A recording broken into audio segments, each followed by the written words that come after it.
Le ciel est bien clément et ensoleillé aujourd'hui, mais accompagné d'un léger vent. Protégez-vous donc les yeux. Bonjour à tous. Voici les titres de ce journal. Le procureur de la République, près la juridiction compétente, est saisi au sujet du décès de la secrétaire exécutive de la mairie de Banté. La présidente de l'Institut national de la femme l'a annoncé ce matin à travers une déclaration de presse. Les précisions à suivre. Et puis, face à la morosité financière, les fêtes de fin d'année s'annoncent un peu tristes au niveau des populations. Vous aurez les réponses face à l'interrogation que s'est faite l'équipe de Canal 3 sur comment ils vont se débrouiller en cette fin d'année. Vous aurez la réponse dans cette édition.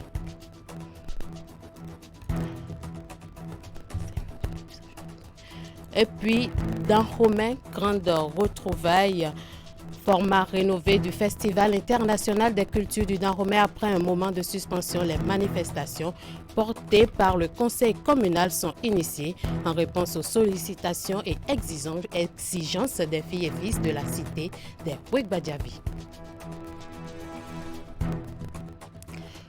À nouveau, bonjour. 1er janvier 2024, jour du Nouvel An, ce sera la grande fête dans tous les ménages. Mais comment les Béninois s'apprêtent-ils pour faire face à ce moment de grosses dépenses marquées par la morosité économique et la hausse des prix? Une équipe de notre rédaction s'est interrogée et a fait une descente sur les marchés de la ville de Cotonou pour interroger les citoyens. Voici le point de Clément Achadé et Henri Ganti. Marché international d'Antokpa. En cet après-midi, voici les mouvements humains qui s'observent au sein de ce vaste espace marchand en cette veille du Nouvel An. De loin, l'on peut croire que tout va bien, mais selon les usagers, la hausse des prix généralisés entache les préparatifs de la fête du 1er janvier. Face à une telle situation économique, comment les Béninois s'apprêtent-ils à passer de bons moments de fête? Surtout quand on a des enfants, c'est un devoir de le faire. Et on se cherche beaucoup. Pour offrir des cadeaux et soutenir nos enfants. Dans le marché, tout est cher. Il y a assez du monde, mais les gens ne vendent pas cette année-là. Franchement, c'est pas la même chose comme les autres années quand même. Bon, je crois que c'est une question d'organisation et de planification. Donc, une fête, ça se prépare. Donc, ce n'est pas à la veille de la fête qu'on commence par courir, mais c'est une organisation. Et déjà, quelques mois avant, on commence par faire un peu d'économie. À part les acheteurs clients, même les vendeurs grossistes se plaignent de la morosité économique que connaît le Bénin et d'autres pays de la sous-région. Pour ne pas dire qu'on ne peut que parler, ça ne va pas du tout. Rien ne va pas.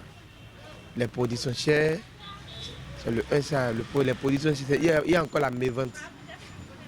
Exemple, papa, il y a un client qui est venu maintenant, on l'a dit, il livre 25 kg à 12 500, mais c'est vraiment point d'avant de prendre cette salade de 25 kg. Du coup, ça ne va pas. L'année passée, on criait qu'il n'y avait pas l'argent, il n'y avait pas la clientèle. Mais cette année, c'est encore pire, très pire, parce que l'augmentation va de jour en jour pire. Et on ne sait pas si c'est la fête, avec cette période où le marché est calme comme ça. Alors franchement, on peut déjà dire que ce n'est pas la peine. On ne peut pas, on n'arrive pas à tenir, ni avec les clients, ni avec les fournisseurs. Parce que franchement, on a du mal à vendre. Malgré ces conditions économiques et financières peu favorables, chaque ménage s'organise pour s'acquitter de l'essentiel. Des réductions d'articles à acheter chez certains, des compressions en termes de choix qualitatifs de produits chez d'autres. Les années antérieurement, on devant tout derrière là. Mais aujourd'hui, maintenant, en décembre jusqu'à l'heure là, on est toujours pensif pour la fête. Par exemple, moi j'ai amené 20 000 au marché, mais ce n'était pas suffisant. Mais j'avais acheté ce que je pouvais. Je n'avais pas tout acheté quand même, mais j'ai acheté ce que je pouvais. Bon, moi j'ai un principe, je n'exagère pas.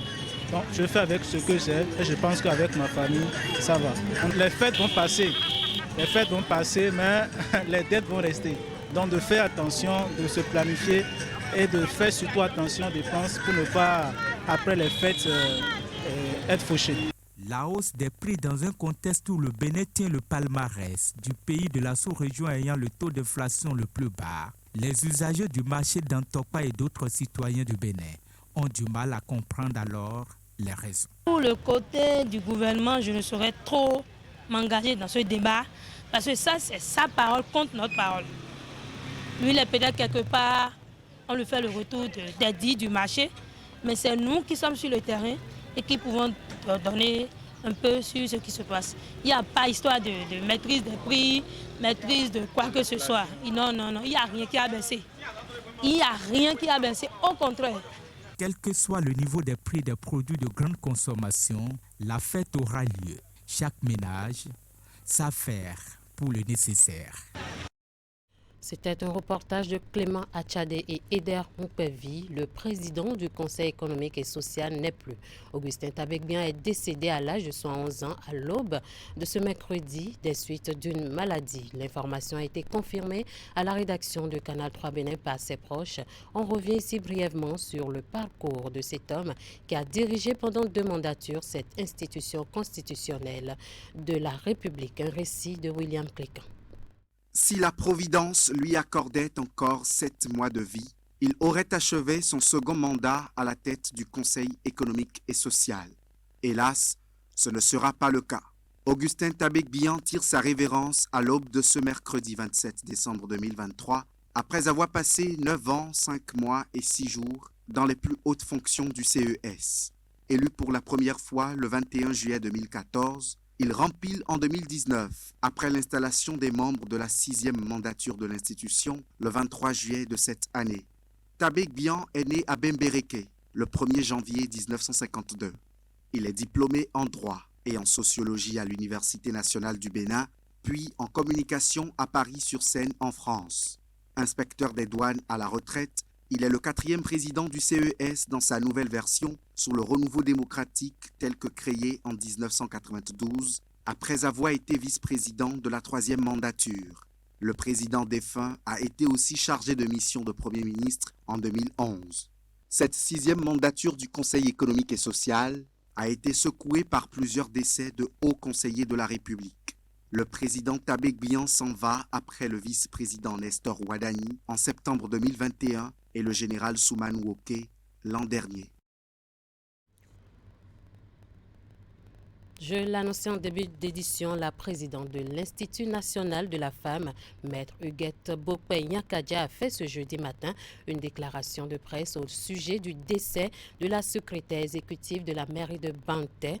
L'INF, dans ses prérogatives, déplore ce décès et a donc saisi le procureur de la République près la juridiction compétente pour l'ouverture d'une enquête en vue de faire la lumière sur le dossier et situer les responsabilités. Je vous invite à suivre ici les propos de Maître Huguette Bokpe-Nyakadia, présidente de l'UNF, au micro de Ouliat Sanoussi et Moufid Sabouran. Mesdames, Messieurs, le Bénin, sous l'impulsion du chef de l'État, s'est engagé dans la promotion du leadership féminin, notamment dans l'arène politique.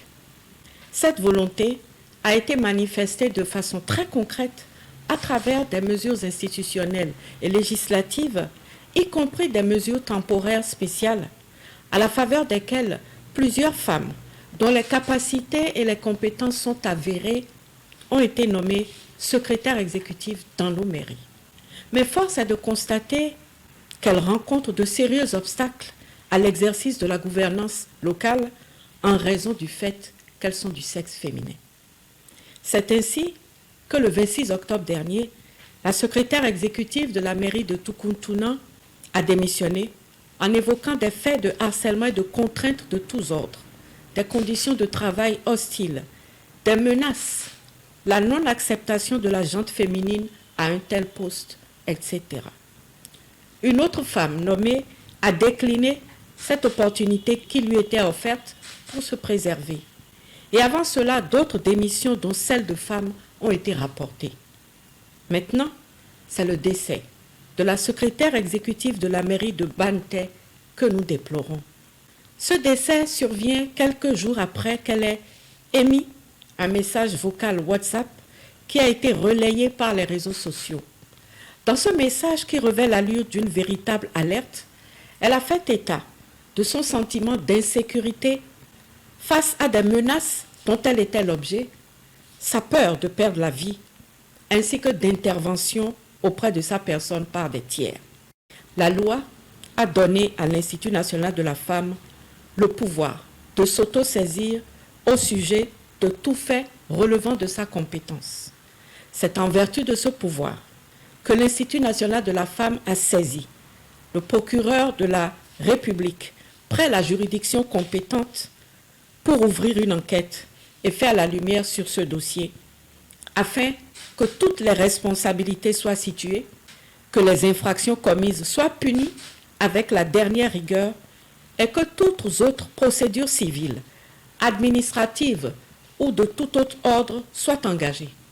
Tout témoignage de nature à aider à la manifestation de la vérité, aussi bien dans le dossier du décès de la secrétaire exécutive de la mairie de Banté que dans les cas de démission, de harcèlement moral, sexuel ou de menaces déjà enregistrés, sont vivement sollicités et l'anonymat garanti par l'Institut national de la femme, afin que de telles entraves à l'exercice des libertés individuelles et à la libre participation en toute sécurité, toute sérénité des femmes à la vie politique et publique soient combattues.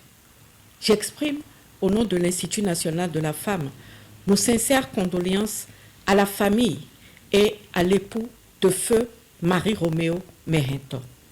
J'exprime aussi à l'endroit des secrétaires exécutives qui ont démissionné ou renoncé à exercer la fonction tout notre soutien. À celles qui sont en fonction, je les assure également de l'appui de l'Institut national de la femme.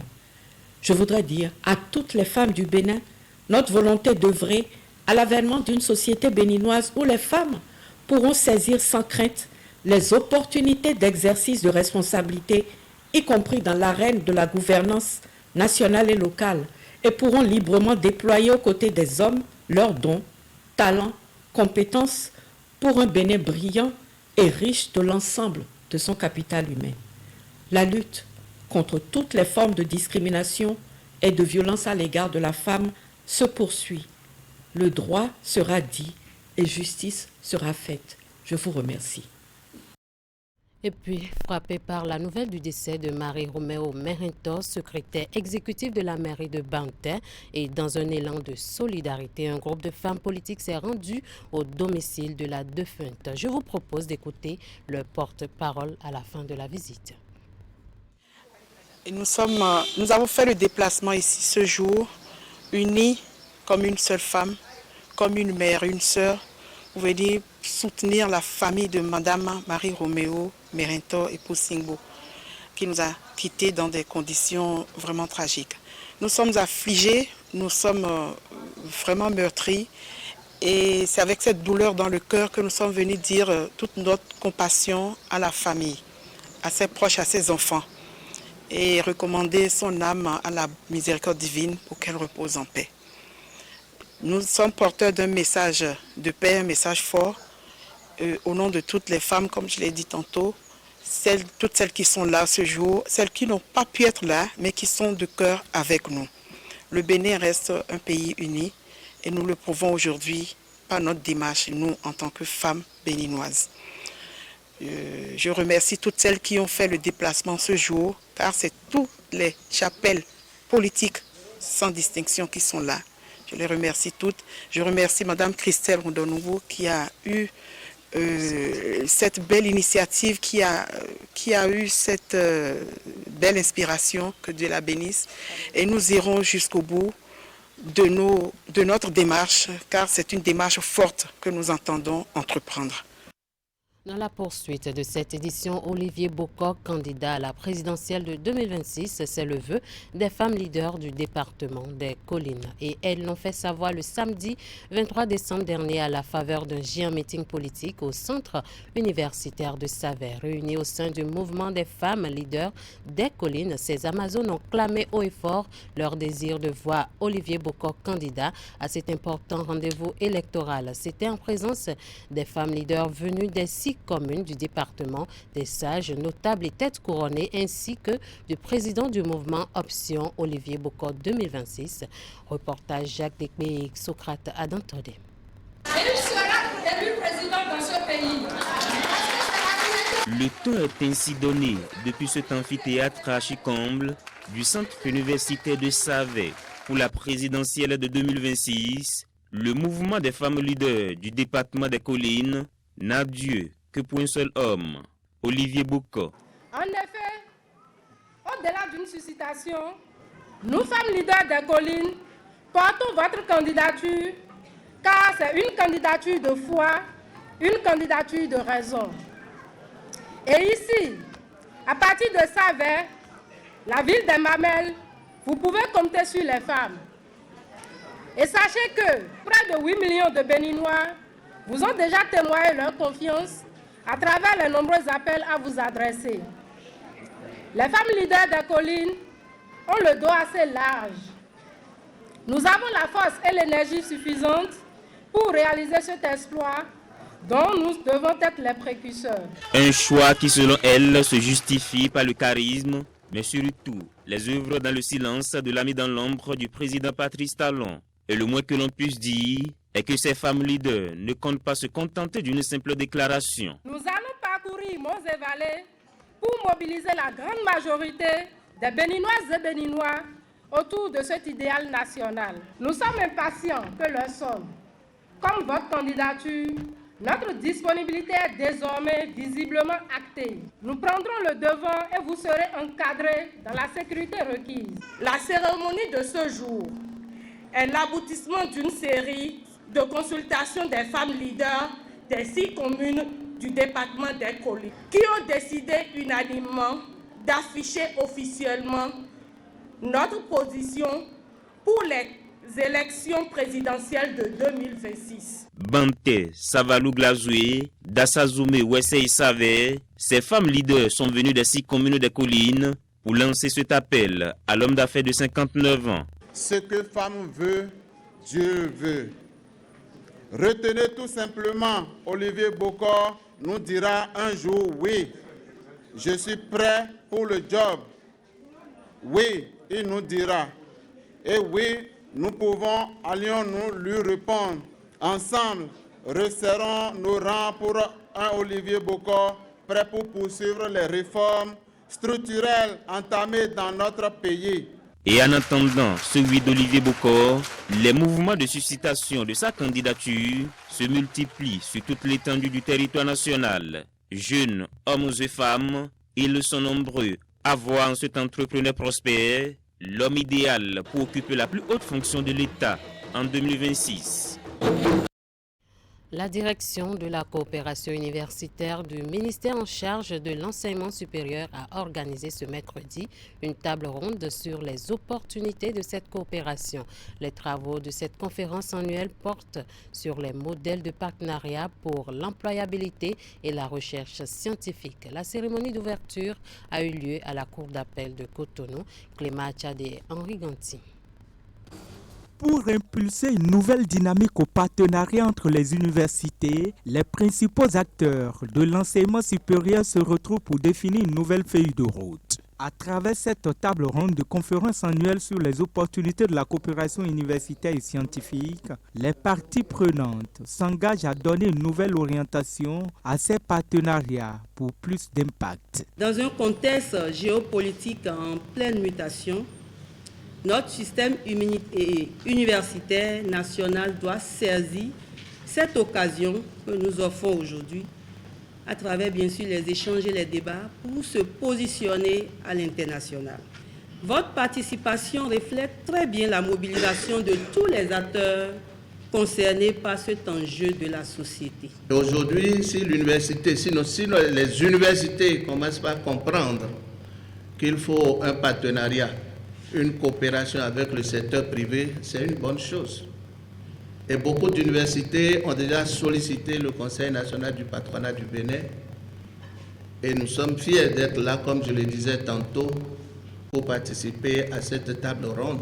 Placée sous le thème Coopération universitaire et scientifique, partenariat pour l'employabilité et la recherche, cette table ronde a été enrichie par des conférences-débats, des échanges avec les partenaires techniques et financiers, sans oublier les présentations d'opportunités de coopération.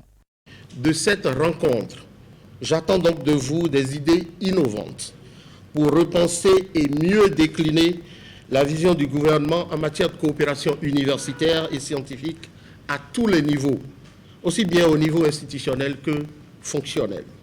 Pour ce faire, et au regard de la qualité des participants, je ne doute pas un seul instant des fructueux échanges que vous aurez tout à l'heure. Ainsi, et ensemble, nous aurons eu le mérite de poser les jalons d'un partenariat stratégique universitaire renforcé, véritable pilier de l'émergence de notre pays. Avec ces assises, le Bénin amorce ainsi un nouveau tournant de la coopération universitaire innovante et plus productive, avec à la clé des approches de solutions à l'épineuse question du chômage et du sous-emploi.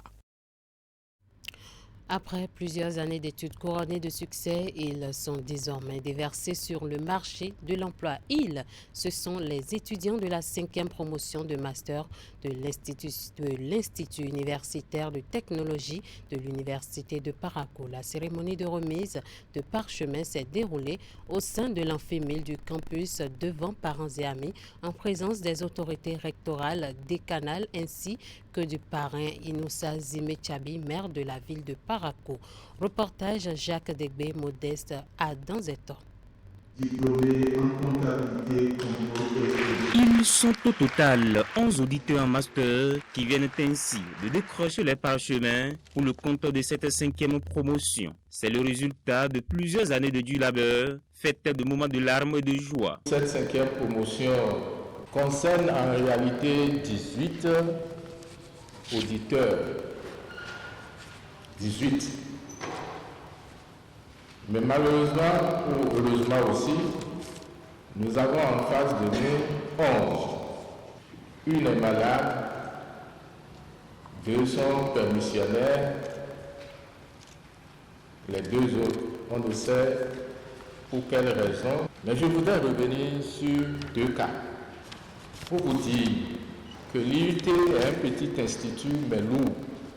2 n'ont pas eu le quitus pour défendre leur mémoire.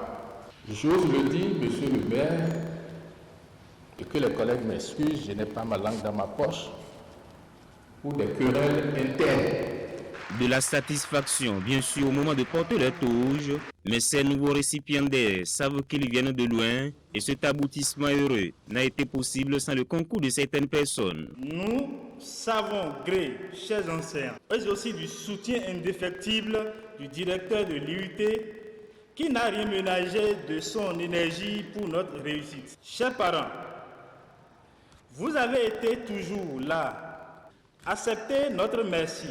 Parrain de cette 5e promotion, le maire de Parakou n'a pas caché sa reconnaissance pour cet honneur, mais il a surtout prodigué de sages conseils à ses fileuls. Pour réussir dans toutes vos entreprises, ayez le sens de l'action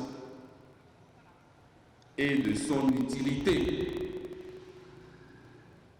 car les connaissances et les expériences personnelles et professionnelles acquises n'auront de sens que si elles vous permettent d'agir, de créer, de développer des projets concrets utiles à notre société. Que ce parchemin puisse vous insérer dans le boulevard des emplois valorisants et vous porter vers une amélioration de vos chances d'employabilité basée sur la formation continue.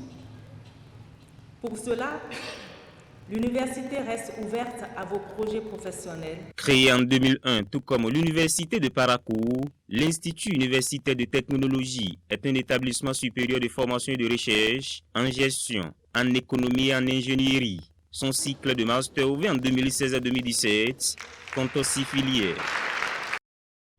Atelier d'internationalisation du projet de lutte contre les pépiniéristes pirates. Les assises ont réuni à Boycon les acteurs clés impliqués dans divers ministères ainsi que d'autres invités. Les échanges ont été consacrés aux différents projets d'arrêtés ministériels élaborés en vue de renforcer la répression contre les producteurs frauduleux de plants dans le pays. Y met Hélène Amoussou pour plus de précisions. 2 jours de travaux pour parfaire puis procéder à la validation de plusieurs projets d'arrêtés interministériels.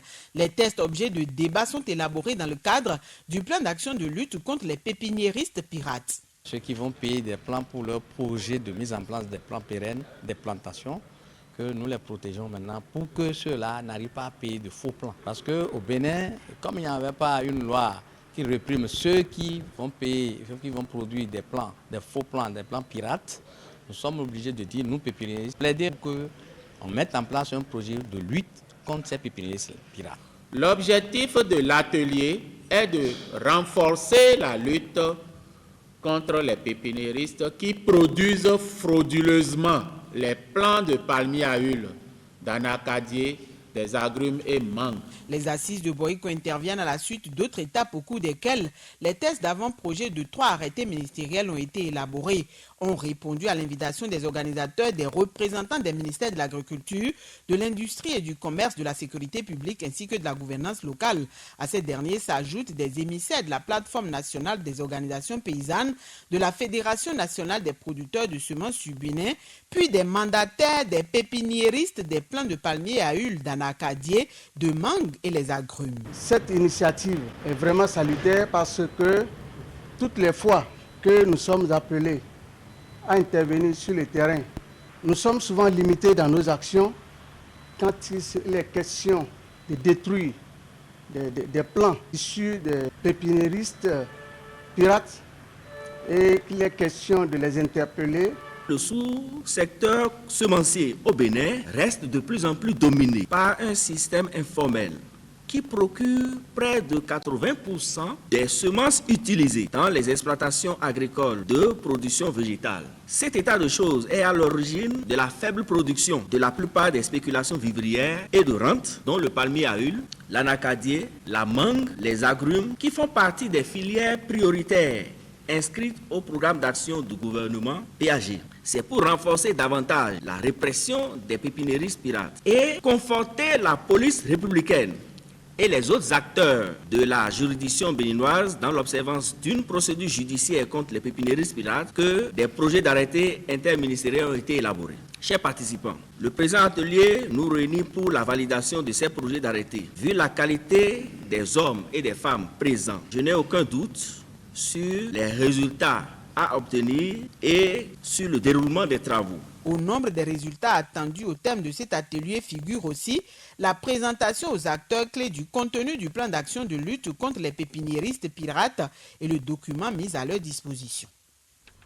L'association de développement Ribons de Kandi a un nouveau bureau. Ils sont installés à l'issue d'une assemblée générale qui s'est tenue dans la ville de Kandi les 22, 23 et 24 décembre 2023. Il s'agit d'une rencontre qui a permis aux participants venus des différentes villes du Bénin, mais aussi de la diaspora, de faire le point des réalisations du bureau sortant et projeter des actions pour le développement de cette communauté dans les 3 prochaines années. Reportage. Voici le nouveau président de l'association Iribonsé de Kandi, élu à l'issue de l'Assemblée générale qui s'est déroulée les 22, 23 et 24 décembre dernier dans la cité de Saka et Kandi-Sounon. Une assemblée générale qui a réuni les filles et fils de cette commune toutes tendances politiques, religieuses et autres considérations confondues pour parler développement. Qu'il soit de la communauté Peul, Mokole, Bariba Dendi et autres, tous étaient présents et ont vanté à travers des pas de danse bien cadencés les valeurs culturelles de ce milieu. Et aux organisateurs et membres du bureau sortant de situer les participants sur le contexte de cette assemblée générale, mais aussi sur les héritages laissés après 3 ans de gestion. La présente cérémonie de lancement de l'assemblée générale de l'association Iribonsé est la résultante de toute une dynamique mise en branle et puis une réunion qualifiée de mémorable par un monument de Iribonsé, en l'occurrence le président Idrissou Boukari. Mesdames et messieurs, chers participants, qu'il me soit permis de remercier tous nos aînés ici présents, de même que ceux qui n'ont pas pu effectuer le déplacement pour leurs précieux conseils dont nous avons bénéficié dans le cadre de l'exécution de cette noble et palpitante mission. Nous sommes arrivés ici pour nous retrouver dans ce creuset-là que constitue l'association afin d'échanger sur toutes les questions de développement de la commune. Et lorsqu'il s'agit de Ribonset, on essaie de transcender tous les clivages politiques, de dépasser toutes les considérations politiques et de ne prendre en compte que l'appartenance à la commune. Après les manifestations officielles, les travaux se sont poursuivis tard dans la nuit de ce samedi 23 décembre et ont permis la mise sur pied d'un nouveau bureau constitué de plus de 20 membres qui sera dirigé par Fatou Zakari Touré pendant les 3 prochaines années.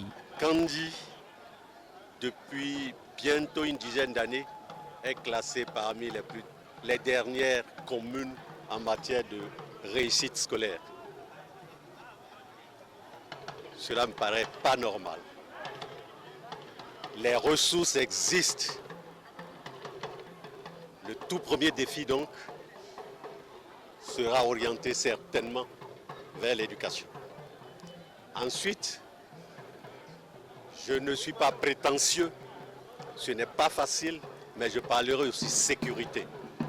Ribonset est une association purement apolitique et qui vise à promouvoir les valeurs kandiennes pour le développement de cette ville vitrine de la Libourie. C'est ce qui explique la présence dans ces lieux symboliques de plusieurs cadres de la commune, sur place ici au Bénin, mais aussi venus de la diaspora. Je l'annonçais en titre, format rénové du Festival international des cultures du Dahomey. L'événement a réuni du monde ce week-end dans la cité de Ouigbadiavi. Les manifestations portées par le conseil communal sont initiées en réponse aux sollicitations et exigences des filles et fils de la ville qui souhaitent voir reprendre ces retrouvailles suspendues depuis plusieurs années.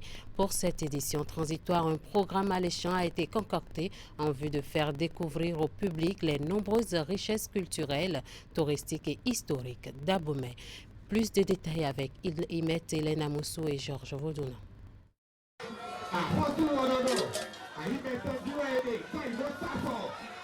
Après plusieurs années de suspension, le Festival international des cultures du Dahomey revient sous une forme rénovée. Organisé cette année sous l'appellation Dahomey les grandes retrouvailles, l'événement a comme par le passé encore mobilisé du monde. Le lancement officiel des manifestations s'est déroulé à la place Goro. Autorités, têtes couronnées, populations et autres invités ont honoré de leur présence au rendez-vous. La présente cérémonie qui nous réunit ce jour est une réponse transitoire apportée par la mairie d'Abomey à la demande pressante et exigeante des Dahomenous de rétablir la fête identitaire des Ouigbadiavi. L'équipe que j'ai l'insigne honneur de diriger se sent privilégiée de conduire cette célébration transitoire car elle permet de faire le pont entre le passé et le futur de notre fête identitaire. Il s'agit donc d'une célébration test. Nous sommes conscients des attentes et surtout de l'exigence qui va avec. Nous sommes des Ouigbadiavi. Et nous ne saurons nous accommoder avec de l'approximatif ou de l'à peu près. Un test pour nous, un test pour vous doit être un coup de maître. Sans s'absoudre, le comité d'organisation implore votre indulgence et votre compréhension. C'est une tradition qui a pris coup depuis 20 ans. Et nous sommes en train de renouer avec ça. Je voudrais particulièrement saluer le conseil communal et le comité d'organisation qui ont permis à ce que tous les fils et toutes les filles de Ouigbadiavi se retrouvent aujourd'hui. Un peuple sans culture, c'est un peuple qui n'a pas d'âme. Et un peuple qui n'a pas d'âme est condamné à disparaître. Nous sommes en train de célébrer aujourd'hui la renaissance culturelle d'Abomey, de Dahomey. Pour cette édition transitoire, les réjouissances se sont étalées sur 3 jours. La fête a démarré par un carnaval qui a permis de faire un étalage des valeurs culturelles et culturelles de la cité des Ouigbadiavi. Pour la réussite de la célébration, un programme alléchant a été concocté, occasion pour expérimenter les principes de l'organisation du nouveau format de la fête identitaire des Dahomenous. Le festival cette année a été planifié en un temps record. Dans son adresse pour la circonstance, le maire Antoine Djedou a appelé ses administrés à la culture de l'unité. Oui, l'heure a enfin sonné pour nous, fils et filles du Dahomey, de nous unir comme un seul homme pour relever les nombreux défis de l'ensemble du territoire du Dahomey en général et de sa capitale Abomey en particulier, tel que prôné par Dada Gezo au travers du symbole de la jarre trouée. Dans Dahomey, les grandes retrouvailles, les festivités ont aussi été meublées par divers tableaux artistiques. Elles se sont achevées sur une note de satisfaction tant pour les festivaliers que les organisateurs et déjà les regards sont tournés vers 2024. Fin de ce 13h au Bénin. Merci à toute l'équipe de réalisation et de rédaction. Merci à vous de nous avoir suivis.